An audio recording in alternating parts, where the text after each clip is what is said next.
This is the world's biggest beer festival, Oktoberfest in Munich, Germany. It's famous for its giant 1-liter beers, carnival rides, and of course, not being the cheapest. In this video, I'm breaking down exactly how much I spent over 2 days at Oktoberfest, with total cost breakdowns by category at the end. But let's start at the beginning of the weekend, Friday afternoon.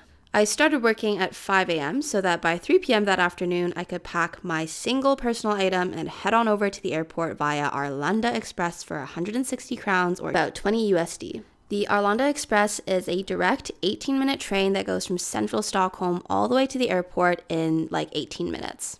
And if you're wondering why I'm in Stockholm and not Bangkok where I was working before, don't worry, I still have my job. I'm just doing some work from home time in Stockholm at the moment, which luckily enough makes my trip to Munich a little bit more straightforward than if I were to fly in from Bangkok. I spent just under $150 to fly to Munich from Stockholm with a layover in Riga, Latvia. During the layover, I used my handy-dandy Canadian Scotiabank travel credit card to get free lounge access so that I could get some food before heading off to my next flight, which also just lasted just over an hour. Overall, the trip took just over 5 hours, layover included, and I decided to choose this option because it was a little bit cheaper than flying direct to Munich because flight prices definitely get expensive in the weekends of Oktoberfest. Stockholm to Munich direct would have cost me almost triple, so over $400. And of course, traveling with just a personal item really makes everything a little bit cheaper as well. I am definitely a pro at traveling with just a personal item because I'm usually too cheap to get a carry-on. And so I arrived in Munich at around 8:30 p.m. on Friday evening. My subway/train on the Deutschbahn from the airport to the city center was like 15 euros, which is about $18, which was quite pricey and surprised me. But it was definitely cheaper than Ubering or taking a Bolt anywhere, so the train it was. I'm traveling to Oktoberfest with a group of 10 friends, but due to Airbnb situations, me and one other friend are staying together for the weekend. Our Airbnb was just a room that I shared with my friend, plus a common kitchen area and bathroom, cost about $600 for the weekend, which was about $300 per person. We are staying for 3 nights total in Munich, so it was about $100 per person per night. After scoping out the Therrenwiesen campgrounds, which is where Oktoberfest is held, I picked up my Drindels, which are the traditional Oktoberfest Bavarian outfits, and headed to the Airbnb. Here, my friend and I are trying on our Drindels for the first time, so we definitely splurged a little bit on these outfits. Prior to coming, I read online that it is much more respectful and traditional to spend a little bit more and get the proper outfits than ordering like a Drindel costume on Amazon. And so my authentic Drindel costume here cost me about €100 or $115 for the weekend, which is 2 days of rentals. Bright and early at 8 a.m. on Saturday morning, my friend and I took Bolt bikes and headed to the Oktoberfest campgrounds. I decided to get the Bolt bike passes because I knew that I would be bolting around a lot all weekend since our Airbnb was a 20-minute bike ride away from where the campgrounds are. So I spent €10 or 12 USD on the 120-minute pass. We arrived at the fairgrounds at like 8:40 a.m. and the lines were already insanely long to get in. My 10 friends and I all split up at different entrances to see whose line would move the fastest. And my line ended up being the quickest one. So off we are to the races. I didn't know that there would actually be a sprint and a race to get to the tents among all the people who didn't get a reservation. Since we were the first ones in, we sprinted to the Haufbrau tent to begin, but even at 9:01 a.m., it was already full. The open tables you saw before were reserved tables. So instead, my friends and I went to Hacker. This tent is right next to Haufbrau and apparently is also quite popular. When we got there, we managed to secure one table that was only reserved starting at 5 p.m., and so since it was only 9, we could sit there at least for most of the day. I held down the fort by sitting on the tables and waiting until the rest of my friends made it through their lines, because their lines were all super long. Once they finally got in closer to 10 a.m., they had brought with them this fun little mint sugar that is apparently quite known at Oktoberfest as well. To avoid getting too bored sitting in the tent for hours and hours, we took turns leaving the space and going exploring around the fairgrounds. Oh yeah, and because this was the first day of Oktoberfest, they don't actually start serving beer until noon when the mayor taps the keg. And so that's why for the first 3 hours, it was a lot of just sitting around and waiting. And just as an FYI, you definitely don't have to come at 8:30 a.m. to get a spot if you're a smaller group. So if you're just one or two people, you can usually find a place to squeeze in at one of the tables in the tents, or if you get a reservation beforehand. My friends and I actually did get a reservation for 10 at the Haufbrau tent for Saturday night. However, our reservation got canceled last minute because we booked through our Airbnb guy. It was a whole ordeal, and either way, we ended up being out about 200 euros, which is how much the reservation cost, and also not actually having a spot at the tent. That's why I had to do this whole hectic 8 a.m. get up and run for the tent spots. But if you're a little bit more organized, then you don't have to do that. When it was almost noon, all of us returned to the tent and played some cards while we waited for the first keg to be tapped and for the beers to come along. The Haufbrau tent that we were in for Saturday, excuse my poor German, was definitely one of the more party and vibey tents of all the tents at Oktoberfest. It was a big tent, so they had performers in the center and lots of people who were there for a good time. My understanding of this tent is that it's quite similar to the Haufbrau tent, which is the most famous one, but it's more for younger folks. I'd say the average age range at this tent was probably somewhere between 20 to 30, whereas the Haufbrau tent, which I actually go to tomorrow, is a little bit on the older side, and also a little bit more crazy. At around 12:30, we got our first rounds of beers. Each beer at Oktoberfest is about a liter, and it costs 15 euros or about 16.5, 17 US dollars. Definitely not the cheapest beers around, but for the energy and the vibes, it definitely was worth it. If you go for the tent reservations, usually it automatically comes with food and about 30 liters of beer for 10 people. We did not do that. But even still, on average, each person had about 2 to 3 liters of beer because you are sitting there at this tent for the entire day, and truly the only thing to do is to drink beer. Later in the afternoon, we all got some lunch. Here's an assortment of all of the food that we got. A lot of meat-heavy, potato-heavy dishes, but honestly, the food was also better than I thought. Although I would say my friends did a better job at ordering than I did, I just ended up getting a lot of radish and cold cuts on my plate. The lunch cost about 15 euros on average per person, or about 17 US dollars. As the day went on, more and more beer was definitely drunk, and the liveliness of the tent and energy definitely elevated.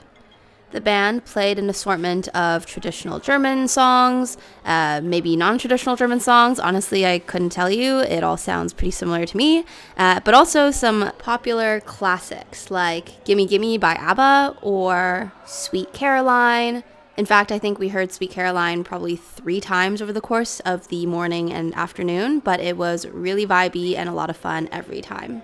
We also, as a table, got a lot of random trinkets, like this unicorn balloon that was being sold around the tent, as well as various pins and clips that lots of people wore on their chest or on their outfits. Obviously, these trinkets were horrendously overpriced, ranging from 6 to 20 euros, so 8 to 23, 24 US dollars per item. But also, this was probably a very good business idea for them because everyone wants these little pins and trinkets because it makes the event just a little bit more fun and a little bit more exciting. And once everyone is drunk, then, what is 10 euros? Not so much anyway. The hours honestly pass by so quickly in the tent, especially when you're 2 to 3 liters of beer in. The energy stays up and it's just a lot of fun. But also, we knew that our time in this tent would be ending pretty soon because around 4:30 was when we were starting to get rallied and kicked out of the space for the 5 p.m. reservations to come in. It was good timing because that's also when we lost our unicorn balloon, and the temperature in the tent was getting pretty hot, so mini fans were necessary to stay inside. This Oktoberfest was definitely the warmest Oktoberfest to date. Normally, it's much cooler. So by the time 5 p.m. rolled around, all of us were pretty happy to be leaving the tent and exploring the rest of the fairgrounds a bit more. There is so much to do, and there's tons of people, and the energy is still very high, and just so much to see. We walked around for quite a while just to get a sense of the vibes, and then picked out a couple of rides that we wanted to go on, the first one being the Ferris wheel. The Ferris wheel, I believe, was about 11 euros or 13 US dollars per person, and you really just got to do one rotation, but it was quite cool to see the fairgrounds from up high, especially at night with all of the beautiful lights. The entire Oktoberfest fairgrounds are free access, so it is fun and feels fine to spend a couple of euros here and there to experience some of the events that they have. And by events, I mean rides. After this ride, all of us were definitely getting a bit hungry, so we went and strolled around and found a hot dog stand with fries. Germany is pretty well known for their sausages, and this spot sold the hot dog and fry combo for 13 euros or about 15 US dollars, which honestly is not terrible considering how incredibly popular this place is and also how big that hot dog was. After this, we wanted to check out another tent and see what the vibes are like in the evening. So we went to this one that seemed to have really high energy and a dance floor, so you didn't have to be sitting at a table in order to be in the tent. I want to say this was the Polliner, although I couldn't be sure, but the energy in here was really fun. They also had a band, live singers, who really led the drinking and the chants and played really good songs, and all of us got to just chill and vibe out and dance a little bit in this tent. Some folks got a couple more beers, but I was tapped out of beers for the day. But just as quickly as it got really hot in the other tent, it got hot in this one too, so we left and went on a couple more rides. I am not a fan of spinny rides, but this one some of us went on called Haufbrau. Definitely not my thing, but was very fun to watch. And then there was this one, which was quite a unique experience. It costs you, I think, 2 or 3 euros just to go inside and watch, and a little bit more if you want to participate. So for 4 US dollars, you can basically watch all of these random men and women get thrown off this spinny sphere thing in the center of the room, and whoever gets to stay on for the longest wins. They call up people by batches, so like, oh, all the girls, or everyone who's wearing a hat, or whatever, and then you race up to the center and try to get a central spot so you can stay on for the longest. Honestly, this one was a highlight for how little it cost and how much enjoyment it brought. I did the 1-hour walk home after day one because all of the Bolt bikes were gone and I was a little bit lazy and didn't want to figure out the subway. And although it felt safe, I definitely would recommend getting an Airbnb closer to Therenweiss for anyone who is looking to go to Oktoberfest in the future. Day 2 was definitely a lazier day for me. We started off by watching the parade because we ran and got the tents for day 1. So some of our other friends got up early and ran to the tents on Sunday morning, and we got to enjoy a little bit of a sleep in and watching of the parade. By the time day 2 Sunday rolled around, I was definitely tired of the beer drinking of Oktoberfest. I'm not someone who drinks a lot just on the day-to-day, so 3 liters of beer yesterday, or I guess I had 2 and a bit, was quite a lot already. So today we took it relatively easy, strolled around some of the tents, walked around outside quite a bit, and then returned to Haufbrau. As a reminder, this was the one that we tried to land a spot in yesterday, but it was full. But today my friend managed to snag us a spot that will never get us kicked out either. There were no reservations that started later in the evening, so we could sit here all day if we wanted. As I briefly touched upon before, the Haufbrau tent is definitely way more chaotic and party-y than all of the rest of them. Even the hacker tent that we went to yesterday, although it was known for partying, this one somehow was just even more crazy.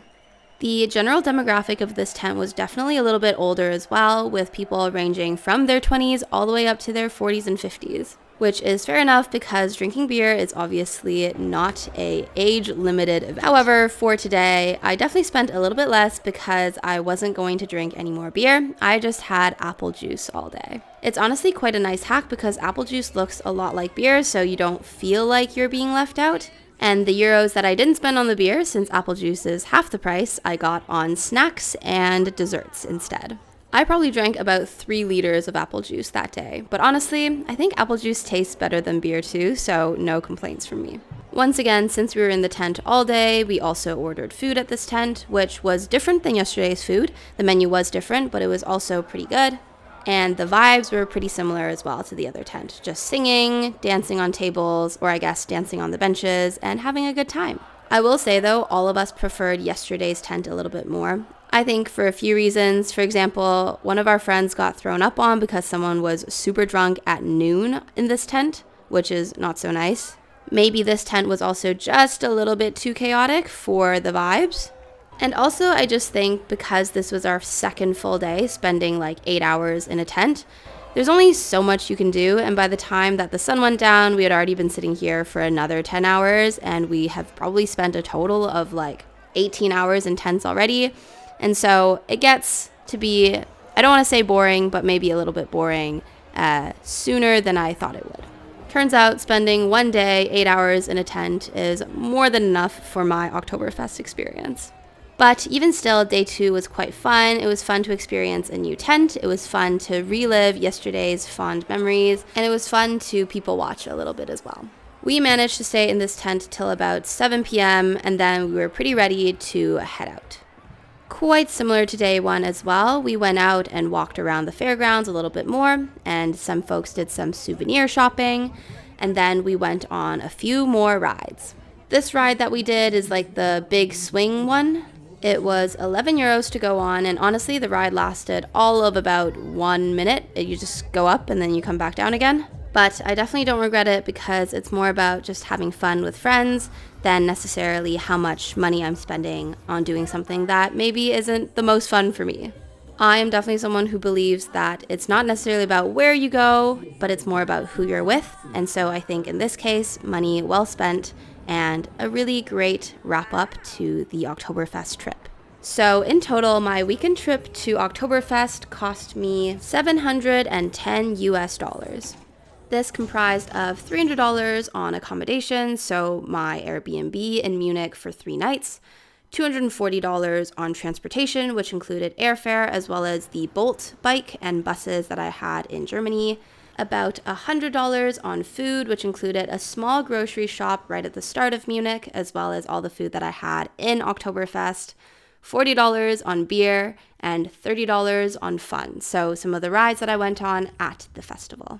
All in all, it was a really great trip. I really enjoyed going to Oktoberfest, although I don't know if it's something that I would go back over and over again for every year, but I'm glad that I experienced it with super cool people this time. And lastly, hot tip, make sure you book seat reservations when you're taking the trains in Germany, because I ended up sitting on the floor for most of my ride to Berlin, which was my stop after Munich. And that's all. Thanks so much for watching, and make sure to subscribe for more videos about how I spend and save my money around the world while on the path to financial freedom without missing out on fun. See you next time. Bye.